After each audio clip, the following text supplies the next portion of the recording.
No podem amagar una realitat. O sigui, Altafulla té una greu crisi habitacional. O sigui, són moltes les famílies a Altafulla que tenen escolaritzats nens i nenes d'Altafulla, que participen del teixit associatiu i esportiu del municipi, que els estem fent fora d'Altafulla, que estan marxant perquè és impossible viure a Altafulla.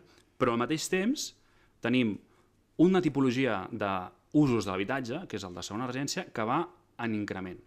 Aquest cap de setmana, i vostè que és periodista, no sé si se'l va mirar, li ha de llegir, em sembla, hi havia un dossier al diari Ara que parlava sobre el fenomen de la crisi habitacional que també viu Barcelona ciutat. Aquells 3 articles, tu canviaves, perdó, Tomàs, canviaves Barcelona per Altafulla i expats per segones residències i era exactament el mateix anàlisi. No són culpables de res a les segones residències que hi ha a Altafulla, aquestes 2.600 segones residències que vostè mateix ha qualificat de turístiques. Ells no en són culpables del que està passant a Altafulla, però provoca unes conseqüències de que són unes rendes majoritàriament més altes, tenen un poder adquisitiu majoritàriament més alt que el que hi ha aquí al territori, està més que estudiat, vull dir, aquest article se'l poden mirar i d'altres que n'hi ha molts, i per tant el preu de l'habitatge puja.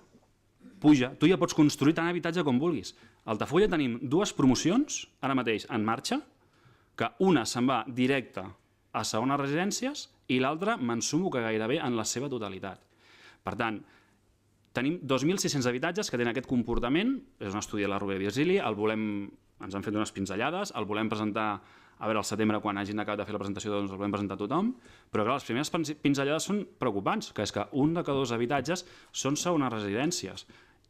No sumo els habitatges turístics, no els sumo. I és una tendència que va a més. Jo la pregunta que faig, i t'ho reconec una miqueta de picaresca, per moure el debat, i celebro que s'hagi generat debat, perquè és un debat que Altafulla ha de fer, és on està el límit. Quan diem que a Venècia no hi ha venecians és perquè el 1981 al centre històric de Venècia vivien 181.000 persones. A l'any 2022 n'hi vivien 49.000. I allà algú va dir, ostres, ens està passant alguna cosa. Venècia és Venècia i Altafulla és Altafulla.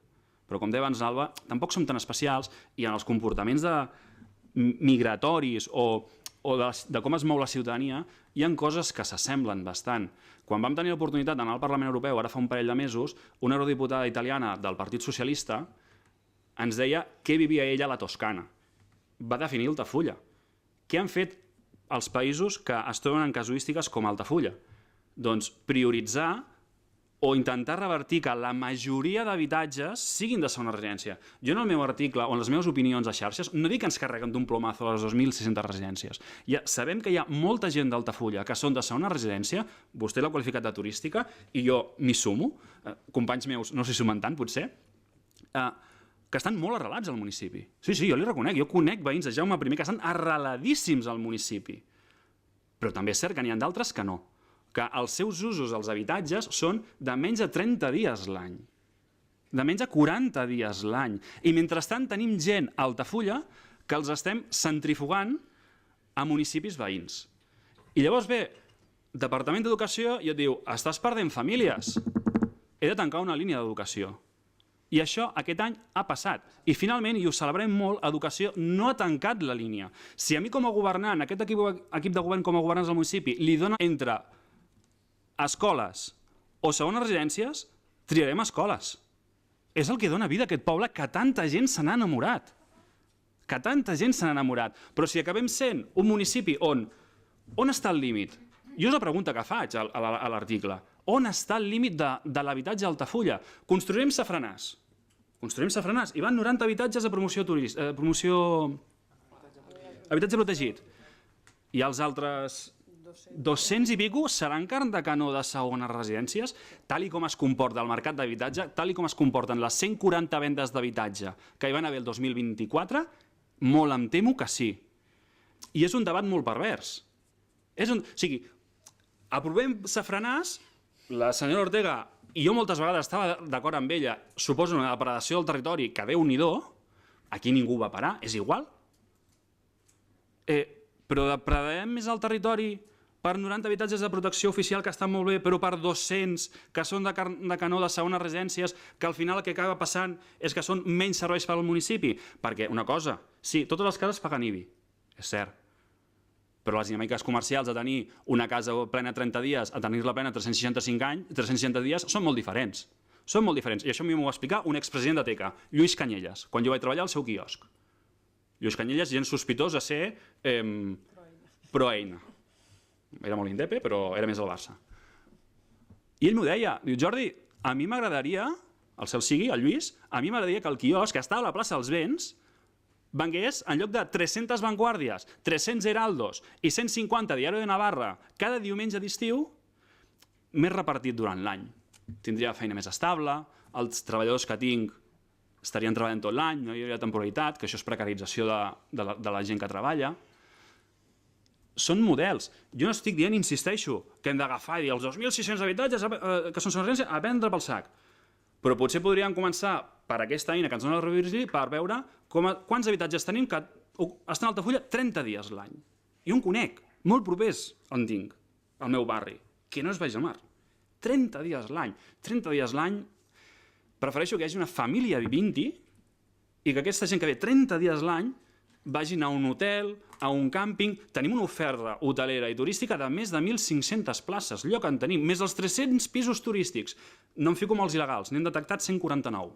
Per tant, 450.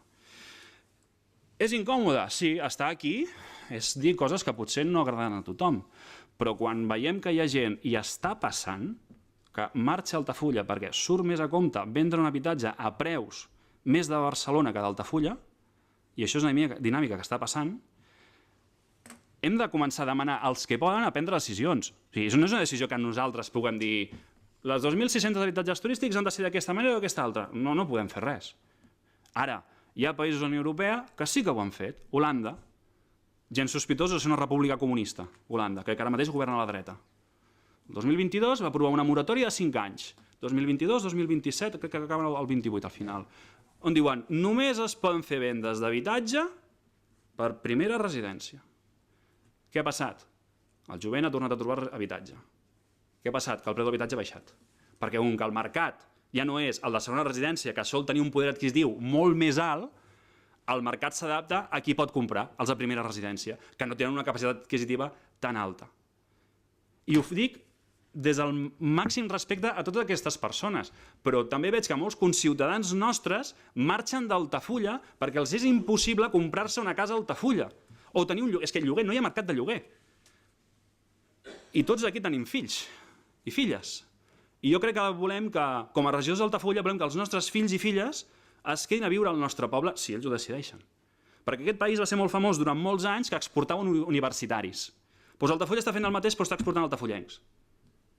I sé que és un missatge potser una miqueta dur, i algú em castigarà. Algú que m'estima potser em castigarà. Però és la realitat que palpem amb l'oficina de turisme, a l'oficina d'habitatge que tenim. I ho palpem anant al carrer, a les places, parlant amb els nostres veïns, a les sortides de les escoles, als patis d'entitats. Són 2.600 habitatges. Molts tenen un comportament de més de 100 de la meitat de l'any, que sí que estan a Altafulla la meitat de l'any. Però ja dic, n'hi ha d'altres que no. Doncs podem demanar instàncies superiors que assumirem amb carinyo? Nosaltres ho hem fet. Va venir la directora general d'Habitatge, la Lídia Guillén, si no me'n recordo, i li vam dir, perquè les polítiques d'habitatge en aquest país tenen una visió barcelonacèntrica.